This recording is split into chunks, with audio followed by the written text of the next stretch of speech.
with Boo Bailey? You've heard about her. Her son, Midnight, is cruising around here somewhere. I don't know where, but if he pops in, I will grab him for you. So I'm going to go let her chase her little mouse toy over there, and I'm going to read to you again today. We're going to look at this book. It's our first real chapter book study, Flat Stanley. So as you know, when you're starting to read larger, longer books, it's very different because when you put it down, you didn't finish it because they're way too long to do in one setting. And so when you pick it up the next day, it's kind of hard to remember what happened because in the meantime, you've already done about 100 different things. You had dinner, you maybe put a Lego toy together, you maybe had a play date with your little sister or whatever, right? So the next time you open it up, you've got to stop and think, oh, what happened? Where were they? What was going on?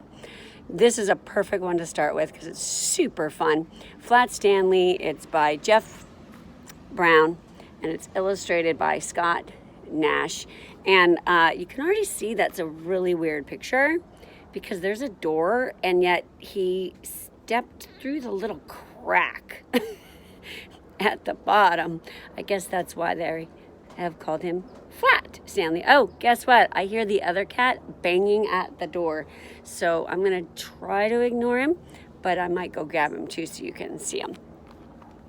Okay, so Flat Stanley. Looky, looky.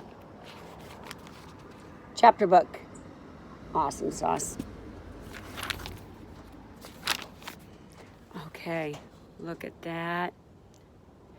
The first chapter is called The Big Bulletin Board. Breakfast was ready.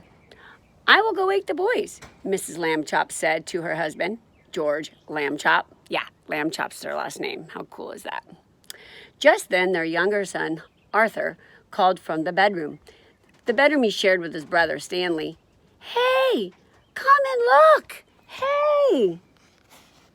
Uh-oh, that looks important. You see the picture? Trying to get a good view of the picture there. There you go. So there's mom and dad and brother and oh my. What's going on there? Mr. and Mrs. Lambchop were both very much in favor of politeness and careful speech. Hay is for horses, Arthur, not people, Mr. Lambchop said as they entered the bedroom. Try to remember that. Excuse me, Arthur said, but look. He pointed to Stanley's bed. Across it lay the enormous bulletin board that Mr. Lambchop had given the boys a Christmas ago so that they could pin up pictures and messages and maps. It had fallen during the night on top of Stanley. But Stanley was not hurt. In fact, he would still have been sleeping if he had not been woken by his brother's shout. What's going on here? He called out cheerfully from behind the enormous board.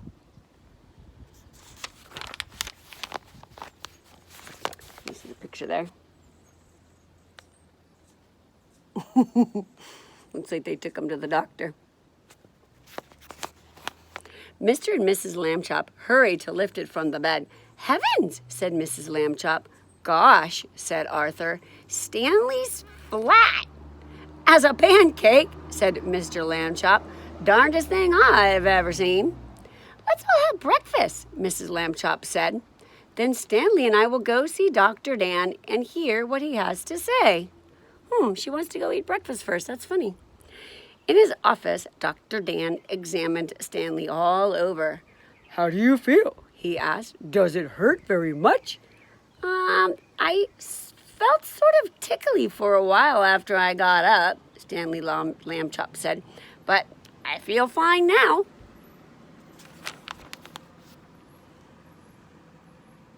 They're measuring him.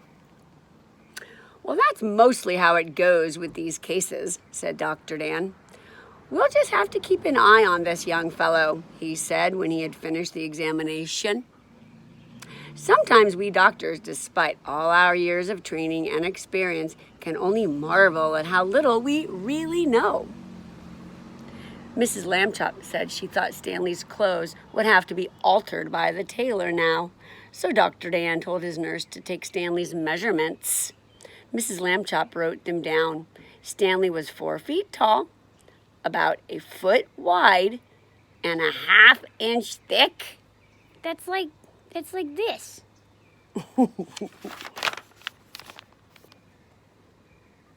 Look at that. Whoop. Being flat, chapter 2. Can you see it? When Stanley got used to being flat, he enjoyed it.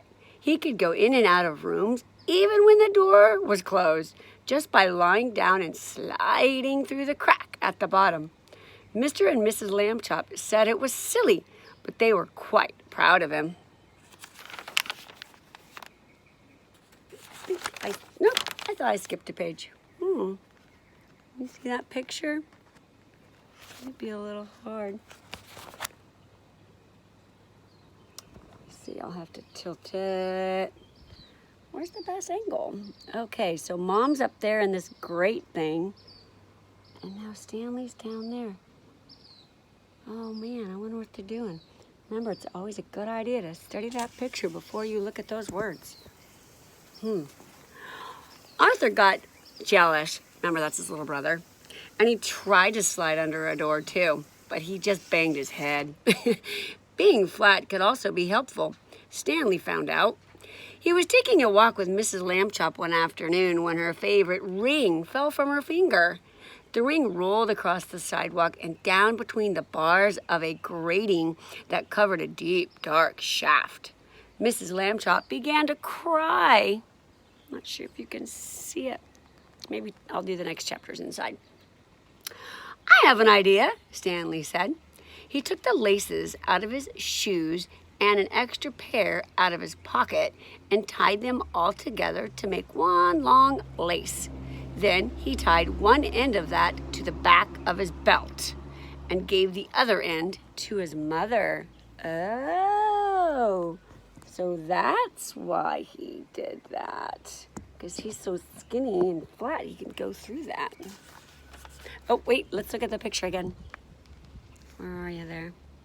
See, that's the ring down there.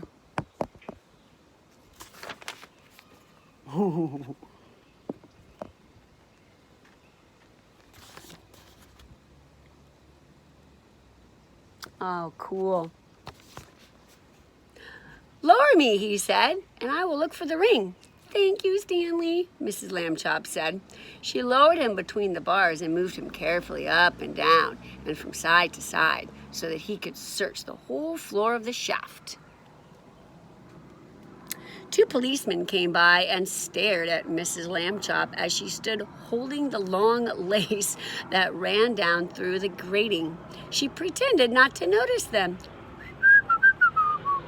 What's the matter, lady? The first policeman asked. Is your yo-yo stuck?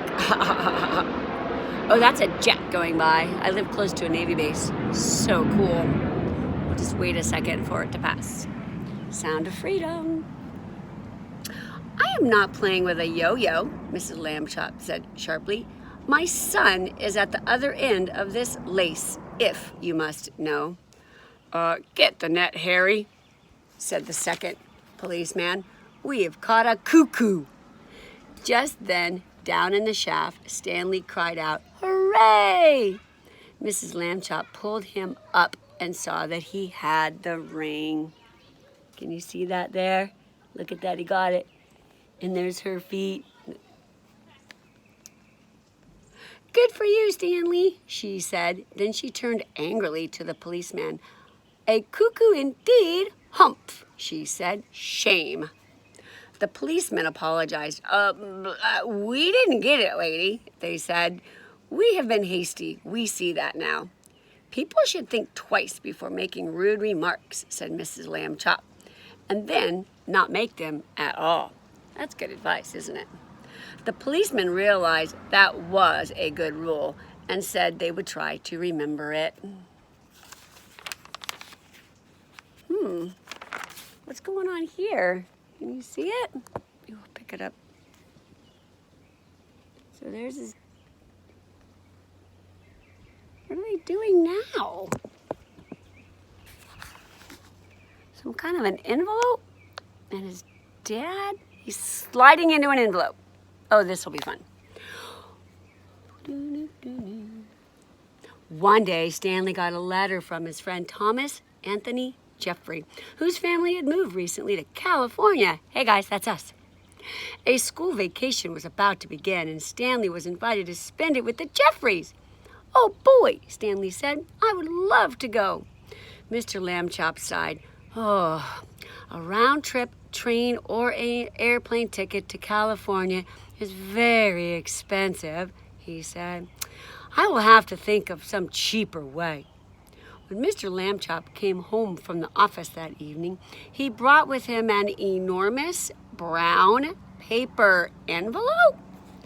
Now then, Stanley, he said, try this for size. They're gonna mail him? The envelope fit Stanley very well. There was even room left over for Mrs. Lambchop discovered for an egg salad sandwich made with thin bread and a toothbrush case, and a toothbrush case filled with milk. They had to put a great many stamps on the envelope to pay for both airmail and insurance, but it was still much less expensive than a train or airplane ticket to California. The next day, Mr. and Mrs. Lambchop slid Stanley into his envelope, along with the egg salad sandwich and the toothbrush case full of milk, and mailed him from the box on the corner.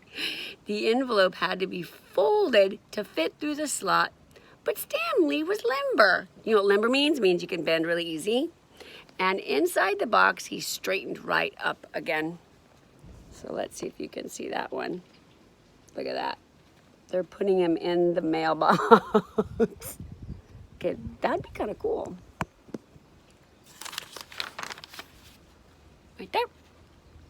Mrs. Lambchop was nervous because Stanley had never been away from home alone before.